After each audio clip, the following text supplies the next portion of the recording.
This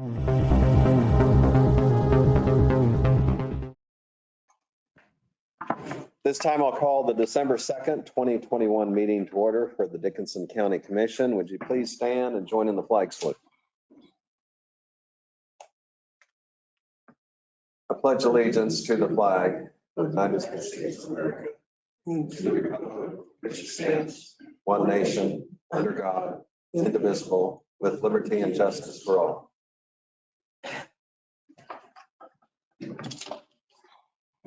We have a number of items to add to the agenda. The first one is we have a special election for the Kansas Association of Counties, and we need to go ahead and appoint a delegate and alternates.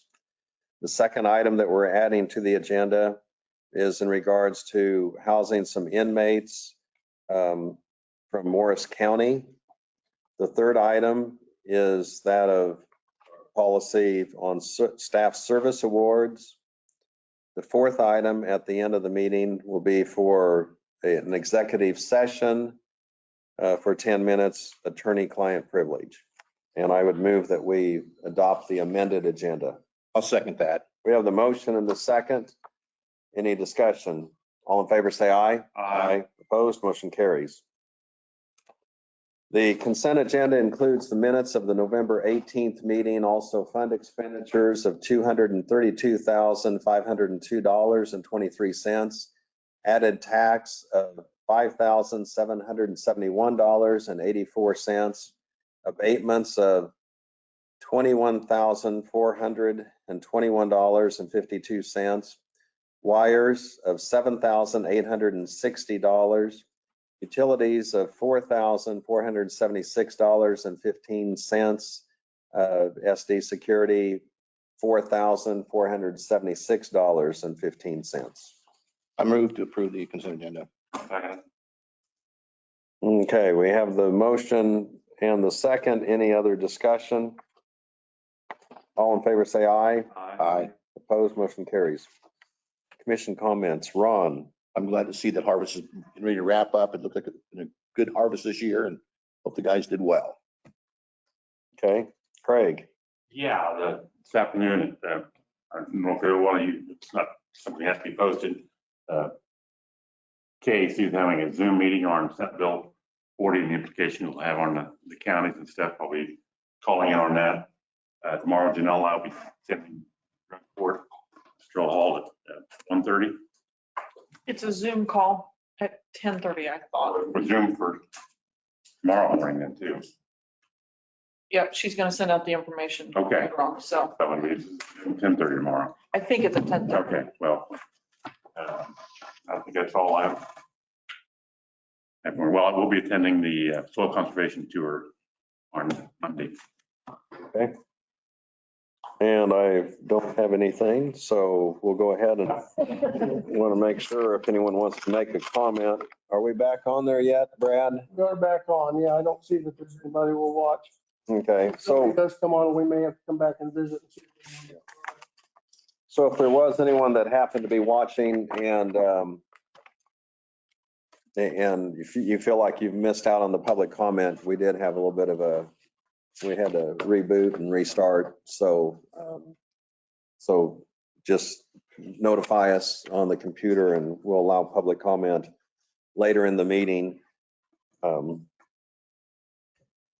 Okay, our report of county officers, Brad.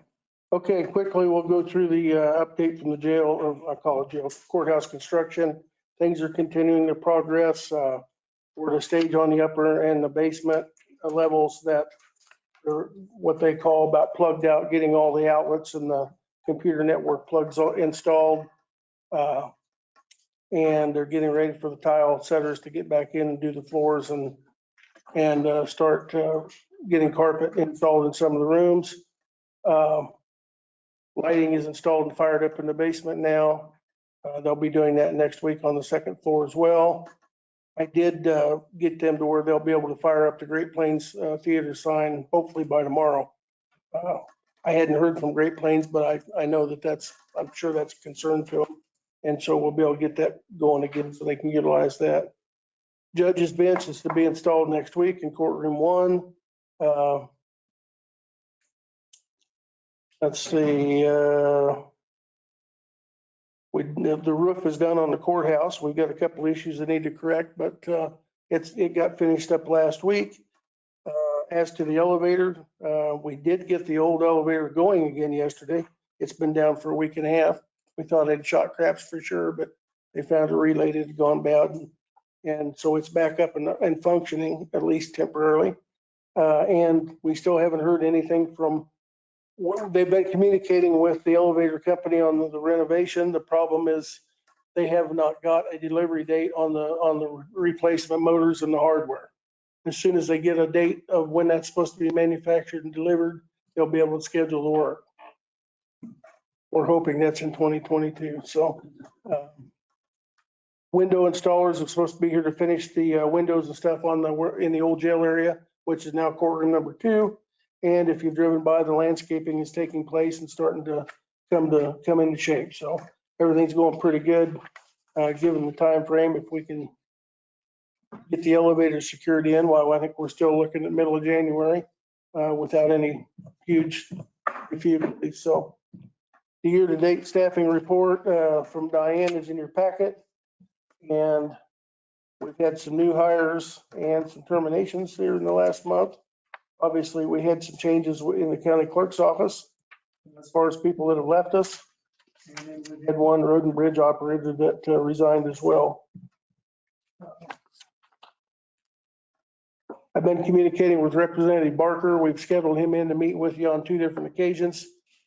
Coming up, one was supposed to be today, then at the last minute, he got called to meetings in Topeka. We're still working on that. We're looking at maybe doing it one of the days later this month. I told him that, why don't we just wait until the day or 2 before and we'll fit him in if he can come in. So, but he apologized for not being able to be here, but every time he schedules it, he has something come up that he needs to be to a committee meeting on. So we talked about the sheriff's vehicle in the work session. We did get one of those secured, that second one you had approved yesterday from the company in Andover. And they're telling the sheriff that they will have the other 2 vehicles for him in 2022 that we've got in the budget to fulfill that for the year. So that's good news. And then in your accounts payable list I sent you earlier this week, there was one bill in there for a cremation service for what we thought was probably an indigent burial situation. And when we checked into that, we found out that was not the case at all. So we have sent that bill back to the mortuary and we told them where that bill could go and it will be paid by the decedent's estate. So I think it was $1,550 that was in your list, and that check has been voided, so that won't be paid. So that's all I've got. Okay, thank you. Doug? Moving forward on the tax sale, there's been some of the parcels that have been paid off and will be removed from the sale. And we'll keep moving that forward. And at some point in time in the immediate future, I'll have a list of those that will be we're moving towards a foreclosure and sale of. That's all I have right now. Okay, thank you. I'll go ahead and just open it up for public comments if there is someone that did want to comment on something that wasn't on the agenda, because we had a little bit of. There's nobody on, so. Okay. So we've got that part taken care of. We'll go notices and communications. Have a thank you letter, and it's from Barb Jones, and it's in regards on her retirement and the reception we had. Thank you very much for the beautiful purple vase and the great party. Of course, this was up here at the health department. I really appreciate it so much. I'll miss seeing you at the meetings each week. You've been the best commissioners. I also will treasure the autographed ruler, which she had a ruler that's kind of a little bit of a joke that she had gotten at one of the conventions. And so anyway, had been autographed, and she said, I will probably stand up every Thursday and say the Pledge of Allegiance. So that's something she's been used to for a long time. And that she hopes to see us again, and maybe we'll stop by when we get into the new digs. So whenever that is. Okay, we also received a update from the Western Region Property Rights Coalition. And they continue to send us some of the information. Of course, that's something that's ongoing. And many counties in Kansas and Kansas and Nebraska have offered support to them in their attempts maintain property rights. And then we had a magazine from Ingram's out of Kansas City, and also the Kansas Prosecutor, which is for county attorneys mainly. So Doug, you probably received this also, don't you? So, but I'll leave it up here if you want to take a look at it. Thank you.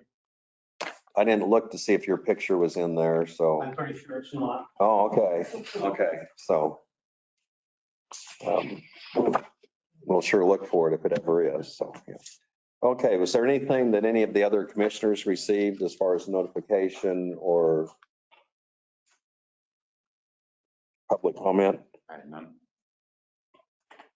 Okay, we do not have any resolutions to consider. We did have additions to the agenda, and that first addition was in regards on the KAC special election. So Brad, what we need to have a delegate, is that what that read? We need to appoint a delegate and first and second alternates. Your normal delegate was you, Lynn, and I believe Craig was the alternate and I was the second alternate. We just need to report that so that whoever the delegate is, that's a Zoom meeting, so we can get online and have a vote for that question regarding human resources. That'll be after the first of the year. Fifth, I believe, yeah. What it's referred to is adding the HR as an affiliate organization to KAC. Mm-hmm. Which would require an amendment to the bylaws. Okay. I think probably what we should do, since Craig is one of the board members of the KAC. I have conflict. You have a conflict? No, I'll be glad to. If you would go ahead and be the delegate, and You can be the. I'll be the alternate and Brad's second alternate. So I'd make that motion. I'll second that. We have the motion and the second. Any other discussion? Ron, this kind of gets you and I off the hook, not being and I'm as an alternate. So all in favor, say aye. Aye. Aye. Opposed, motion carries. Next item has to do with request to house inmates. Morris County Sheriff, would you have a comment on that or recommendation? The Morris County Undersheriff contacted our agency. They currently house inmates at the Chase County Jail. They've got 14 to 15 male inmates and one female inmate down there. They were notified that as of noon today, they have to have their inmates out because Chase County is going to go with federal contracts to house federal prisoners and ICE inmates for over an amount per day. So they need to scramble to find some at least put their folks. They moved into Lyon County right now, but they're looking at bringing up 14 to 15 males and one female in our facility to house. This is just a contract lining out our responsibilities, their responsibilities in regards to those housings. You might This is the same exact contract we use for Swain County too.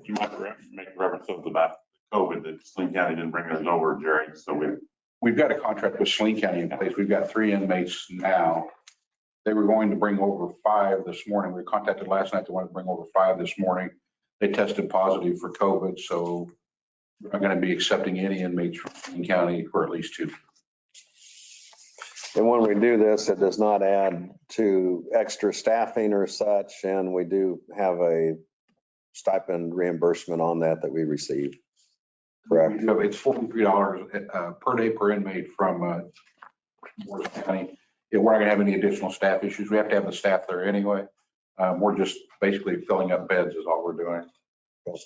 And just for clarification, under these agreements, if there's any medical bills or anything above and beyond just normal food expenses and housing them, that respective agency pays those extra expenses. So.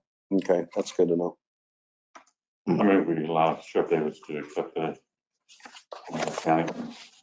I'll second that. Okay, we have the motion. We have the second to go ahead and enter this agreement between Dickinson County and Morris County for the housing of inmates in the Dickinson County Detention Center. Any further discussion? Questions? All in favor, say aye. Aye. Opposed, motion carries. And so there's a couple places that I've signed here for that, and looks like Sheriff, we'll need your signature on there and Jeannie, and then we'll send, There's two, did you sign both of them? yes, we'll send that on down to Morris County for their signatures. And that is something, I think it's probably common knowledge, but I mean, we do reciprocate. And sometimes, we've needed housing inmates at other facilities. And so, especially when it's a surrounding county, it's good to work together when we can. This, between Saline County and Morris County now, we should be able to increase the revenue by several $100,000 a year. I'll pay for that new jail or for Jerry's personal car. To go. That and part of Martin's budget's gonna help.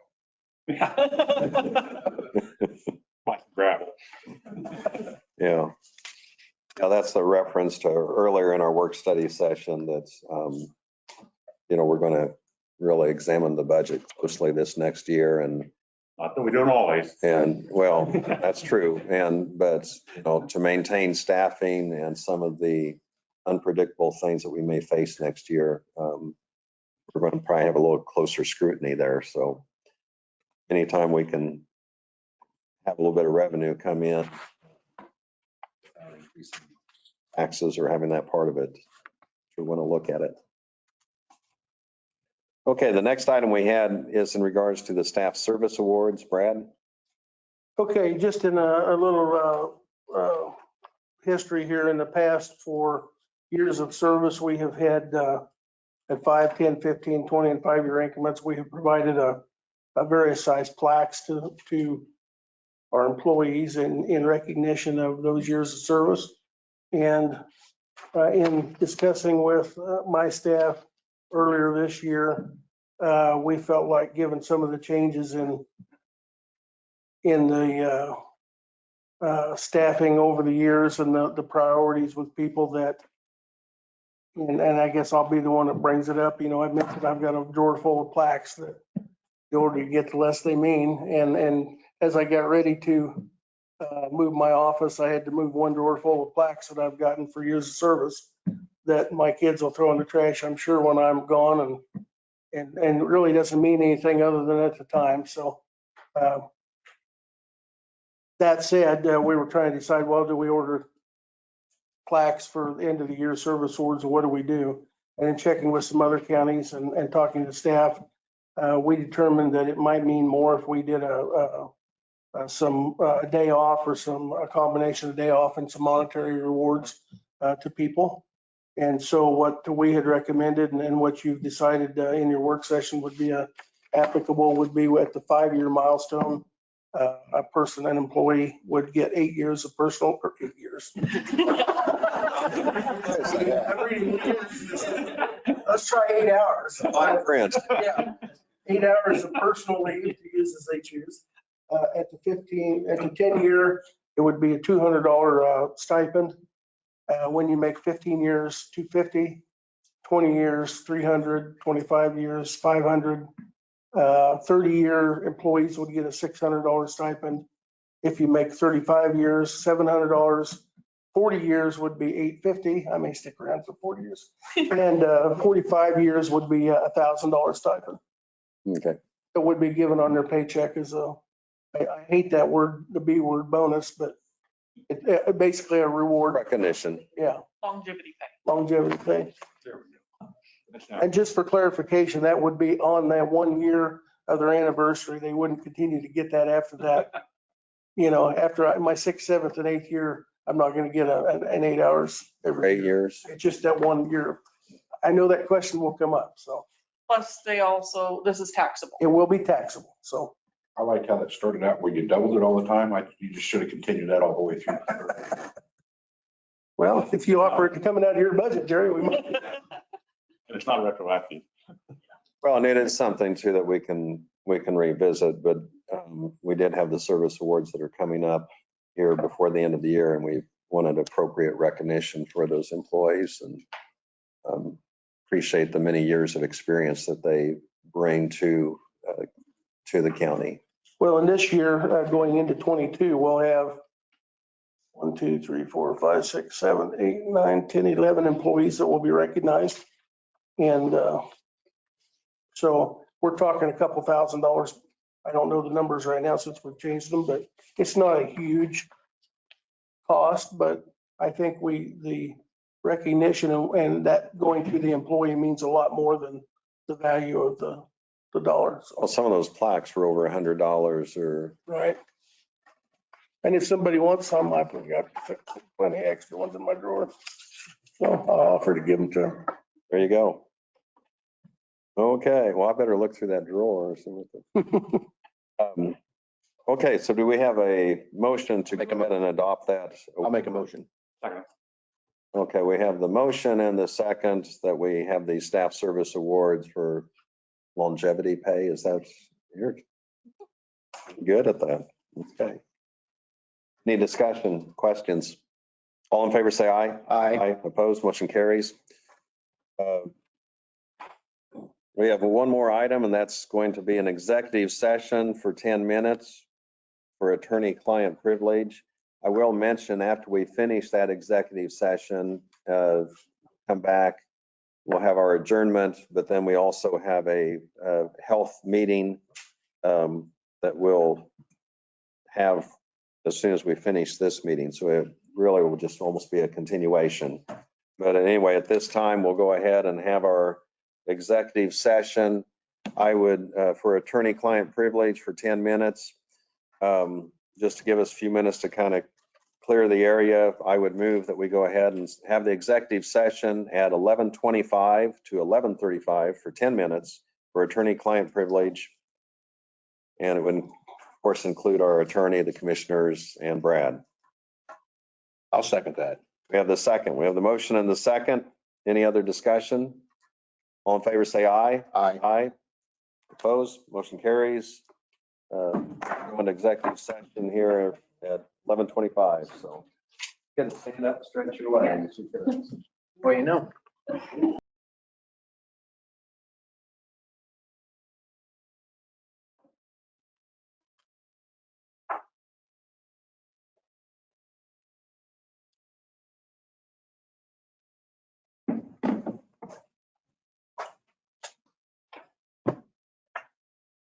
Okay, at this time, I would move that we return to regular session and leave our executive session. You saving that seat for Sit me? down, sit down. A second. Second. We have the motion and second that we are no longer in executive session, returning to regular session. Any discussion? All in favor, say aye. Aye. Aye. Opposed, motion carries. We're back in regular session. We had a few things that we discussed in our executive session, attorney-client privilege. We do have one item that we're going to go ahead and take action on, and it's a resolution at the suggestion of our attorney. And so Doug, if you'd go ahead and tell us what this resolution 120221 will involve. Okay, the opiate epidemic, as you know, has been going on for some period of time. There's been litigation involved by every state, and some of the states are covering all of the counties. Some of the counties are separate from, but still a part of this. Now we're time in this litigation where the statewide litigation regarding the opiate epidemic is a time where we would want to have I suggest to you that we would want to join in with the state in regards to the settlement of this case, because the settlement offer will be open only until January 2nd. And pursuant to 2021 House Bill 2079, it's contemplated that there would be distribution of settlement funds received from the opiate litigation. And so we want to be certain that we're participating in that. And I'm suggesting that the commissioners would approve that settlement. It don't have a dollar amount we can put to it, but the terms and conditions of being part of the settlement are the key that we're at right now. And if we're a part of that, when the settlement gets to the point of being able to pay out, we would be a recipient of it as well. If we're not in that, then we're not going to be involved in the litigation that resolves in the resolution of the case. And that would be terribly expensive to continue on our own. So I'm suggesting that the board approve to join the statewide litigation regarding the opiate epidemic. I'll make that motion. I'll go ahead and give the second that we go ahead and enter as part of that settlement and on the opiate monies that are going to come. And Doug, as you mentioned, the formula will probably the legislature and attorney general and so on, they'll give a distribution, but that way we're one of the counties that. That's correct. That's correct. Okay. Any other discussion or questions? All in favor, say aye. Aye. Opposed, motion carries. We do not have anything else as far as our meeting unless there's something someone would want to bring up at this time before we adjourn. I mean, we adjourn. I'll second it. We have the motion and second to adjourn. Any discussion? All in favor, say aye. Aye. Opposed, motion carries. Adjourned.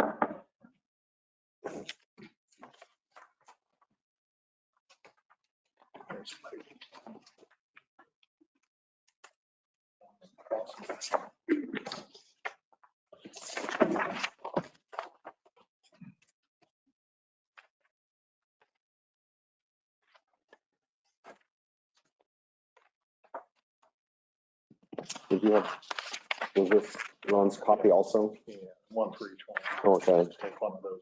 No, I gave Ron. Yeah. Oh, okay.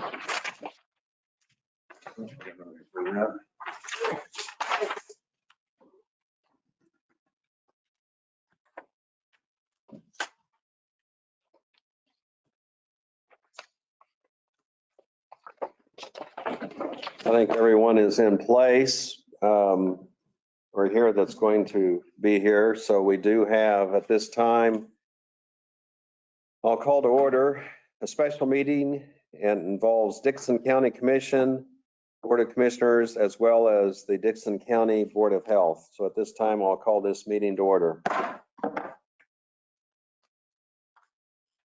The first item that we have to consider is approval of the agenda, and we have copies of the agenda and also the revision being considered for the COVID-19 guidelines for K through 12 schools. Is there a motion to approve the agenda? I'll second it. Okay, we have the motion and the second. Any other discussion? Favor say aye. Aye. Aye. Aye. Opposed? Motion carries. The item that we're going to consider is that of the modification to the school quarantine order, and there was just one addition, it appears, unless something else has come up, but I'll go ahead and have John Holgren give us a little bit of background on that. And then if we have some questions or comments, we can have those questions or comments from the commission, but also from anyone that's present that would like to make a comment. We'll have time for that. So John, go ahead. Okay, thank you. What we're discussing here today is a possible revision of the current guidelines that the schools received early on in regards to COVID. And the reason behind this is currently the quarantine requirement for those students that are in an in-home setting where someone within the home has been diagnosed as COVID or COVID positive is the time required then with our current guidelines are that student is at home. They're not able to go to school. So they don't really fall under that modified quarantine because they are at home due to the contact with the parent on a regular basis each night when they would come home. So they're required to stay home. Anytime a subsequent household person would come up positive, then that would get added on to that time. So if you had a household of 4 or 5 people and they ended up catching it from each other, the student that didn't have COVID would end up, or students, I should say, it's not just one, but any of the school-age children would extend that out each time. So you could have somebody, a student or students that were out of school for a month, and which we've had situations in that case. With the state changing some of their regulations last year, but this year, based upon what they did last year, they took away the ability for that student to have remote learning at home during that time. So we've had some children in some pretty tough situations with that. And I've heard from schools and school administration that they have had students that, may even fail a course or courses based upon the fact that they missed a month and weren't able to attend. So with that being said, it's something that we've talked about for some time and talked to schools for some time about. And that is there a safe way to get the kids back and have them come back to school? And as you know, all of the schools are doing testing now that are in our county. So they're doing any kids that are symptomatic, of course, they test. And then if they are close contact in school, they get tested as well. So they're doing a good job with that. So what this does is take those kids that otherwise would have been out of school due to a close contact at home and allows them to come to school with testing each day when they come in the door. And for 7 days, 7 consecutive school days. So that would be that if they parent tested positive on Monday, they could come to school Tuesday and for 7 consecutive days, not counting weekends. So that would go into Wednesday of the next week. So actually it would be 9 days that student would be tested through. And if no one else in the family was positive or developed positivity during that time, then that student would be done at the end of those 9 days and would no longer need to wear a mask or need to be tested every day. However, if another family member showed up positive during that time, their 7 days would start over. So they would have to continue being tested and continue wearing a mask until that period extended past the last person that was positive within the family. Everybody track that. It's kind of confusing, but so that's what we're asking for. In addition, in terminology we put here, it said household close contacts require a student to be tested each day upon entering school and wear a mask while at school or school event for 7 consecutive school days following the last COVID positive household member's date of positive test. So they would not be required to wear a mask if they're participating in an event where athletic event or band or something like that, or singing.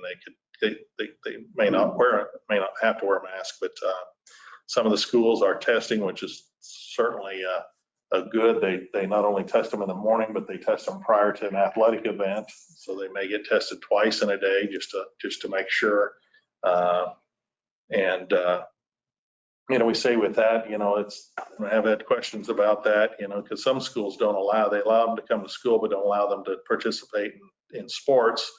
But actually, if that person is allowed and they're being tested before they come to school, they're being tested before the athletic event, they're probably the safest person on either team because none of the other people on the teams have been tested. So who knows whether they're positive or carrying anything. So, and this person at least, So anyhow, that's the recommendation we have at this point. It's not without risk like anything. These students will still go home and have someone that's on isolation at home.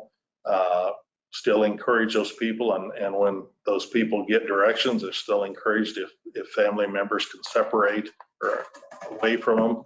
Obviously, that's more difficult if the children are smaller and a parent is positive. It's a lot harder to get those kids to isolate. You don't put a 3-year-old in the basement or 4-year-old or 5-year-old in the basement by themselves. So that's a little tougher. Sometimes the older kids, if they have basement or separate ability within a house to separate, then we'll certainly recommend that and try to maintain a distance through the process of their isolation. So that's still going to be encouraged for those people, but this would allow those kids to come to school. Again, it's not required. A school can decide not to follow this and continue with the keeping the students out if that's what they so wish. So with that being said, I'll open up any questions you guys have. What if the student, I didn't read through it all, Don. What if that student becomes positive? Then they would go on isolation. Okay. Like any positive person. Section, I just read the. Yeah, and that's That's the way we do now. Okay. If Nothing's they, changed that way. they would test in the morning when they come to school. If they test positive, the students sent home, parents are. Follow the rules that are there already. Yep. Okay. Yeah. This is only for those students that are close contact. Yeah. Once you become a case and test positive, you're at home through the isolation period, like normal. It's just getting rid of that window that, They're required to stay home. right, yeah. If Because the next person gets it, next brother gets it, or sister gets it, they, like I said, they could be out of school for 30 days. Yeah. Okay.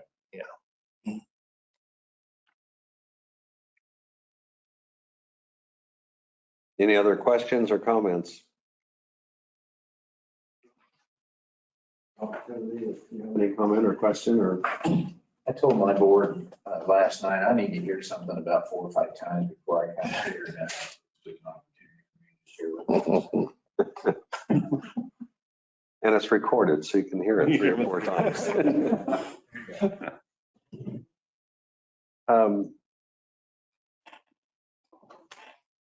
Well, and you know, whenever we have these guidelines and so on, the flexibility is only in making a few changes and alterations as we go. And so, you know, some of this maybe interpretive was a little bit in place, but this is more specific, and it is just the one change. And I guess everything else, as far as the guidelines, were working reasonably well. And Yeah, and I mean, actually, you know, having them here from the school, you know, some of the changes we made early on is, you know, narrowing that distance, social distance from 6 feet to 3 feet in the classroom. You know, that was a little concerning, but there were schools that, in, you know, larger schools within that county that couldn't maintain 6 foot between a classroom, just didn't have big enough classrooms. But the state was allowing the 3 foot distance on school buses. So to me, it made no sense. Why is it different on a school bus than it is in the classroom? And so we put it at 3 feet, and I think Brandy can maybe attest to the fact, and the other schools we've heard from as well, but that has not created a large number of infections from student to student within the classroom because of the 3 foot distance, which is a 6 foot distance. Right? Yeah. So that was a change that we made, and we thought, well, you know, let's try it and see what happens. And with anything, if it looks like this is becoming a problem or an issue, or we hear it from the schools, and again, we meet with the schools weekly and get input from them, and we watch the numbers. As you can see, and I might refer back to before we make a decision. One of these handouts that I gave you is the one that looks like this. It's called Colorful. These are the numbers that we track with the schools every week. This is by week. We talk to them on Wednesdays. And the line that this really change is affecting is, you see right at the middle, it says QRT exposure non-school related. That is the number of schools, and this is all districts in the county, but those are the students that we're referring to. That's the number of students that are out at home based upon a home close contact exposure. So that you see is the largest number of kids that are out are based upon exactly what we're talking about. So this would lessen that number of students that are out home, not sick, but close contact to somebody in the house that is sick. Could make that number go down. So that's what we're talking about. What was the question that came up yesterday in the meeting about timeframes or something? I can't remember. Yeah, we talked to the schools that had that, the questions to that, and we talked to them personally after that, and I think it was just a misunderstanding. Okay. Quarantine times. Okay. So. And correct me if I'm wrong, these are just recommendations. It's guidelines. They can choose to keep doing it the way they're doing it if they want. But it's guidance from us, and it's guidance being not mandatory, but it gives the consistency for all school districts to consider. like I said, if it doesn't work out, if we see a large increase, obviously we got a variant that's going to circulate again that they don't know a lot about yet. And there could be a situation where we have to take other measures as well, but we hope not. It sounds promising at this point, maybe from what we're getting information we're getting so far with that variant, that it may be a little more transmissive. It may circulate a little more, but it sounds like that from what information they have, it may not be any cause any more serious illness or death based upon what they're seeing with the current, which will be good. So, but again, watching this every week and getting feedback from the schools, if we start seeing a problem, we might be back and bring something back. Okay, so we have this revision to go ahead and adopt. Is there a motion? I'll make them to do so. Okay. We have the motion, the second, that we go ahead and adopt this one revision, and it is just adding a paragraph under the modified self-quarantine guidelines. It reads, household close contact requires students to be tested each day upon entering school and wear a mask while at school or a school event for 7 consecutive school days following the last COVID positive household member's date of positive test. Is there any other question, comment, clarification? I'd like to make just a comment from the surrounding counties of Dickinson County. Appreciate you folks working hard with that. Other counties want to adopt what Dickinson County is doing, so you're taking the lead and doing the right thing, giving people an opportunity to make their decisions for their school districts. And I've received a lot of compliments of the work you folks have done. Any other comments, questions? We have the motion, we have the second. All in favor, say aye. Aye. Opposed? Motion carries. That's all we have before us. Is there a motion to adjourn? I'll second it. We have the motion and second to adjourn. Any discussion? No further discussion. All in favor, say aye. Aye. Opposed? Motion carries. Adjourned. I did give